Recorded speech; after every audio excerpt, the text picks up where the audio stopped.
காணிமடம் மந்திராலயம் யோகிராம் சுரத்குமாருடைய முதல் கோவில். இந்த உலகத்திலேயே யோகிக்காக கட்டப்பட்ட முதல் கோவில் காணிமடம் மந்திராலயம். முக்கடலும் சங்கமிக்கின்ற கன்னியாகுமரிக்கு அருகில் இருக்கக்கூடிய ஒரு சிறந்த சித்தர் பூமி காணிமடம். வடக்கே ஒரு காசியில் அருகில் பிறந்த யோகிராம் சுரத்குமார் இந்த காணிமடத்தில் அவருடைய முழு ஆத்மாவையும் இங்கே நிலைநிறுத்தி இந்த பிரபஞ்சத்தை ஆளுகின்ற ஒரு அற்புதமான இடம் காணிமட மந்திராலயம். இந்த காணிமட மந்திராலயத்தினுடைய கும்பாபிஷேகம் 1993ஆம் ஆண்டு, கிட்டத்தட்ட 30 ஆண்டுகளுக்கு முன்பாக காணிமடத்தில் நடந்தது.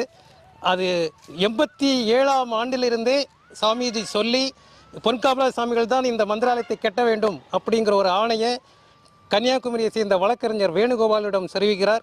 அப்படியே அந்த கோயில் கட்ட வேண்டும் என்கிற ஆணையை தெரிவித்தது மட்டுமல்லாமல் அதற்கான சூழ்நிலைகளையும் உருவாக்கிய யோகி பலவிதமான விஐபிகள், நம்முடைய புகழ்பெற்ற பாடகர் KJ ஜேசுதாஸ், இசை ஞானி இளையராஜா,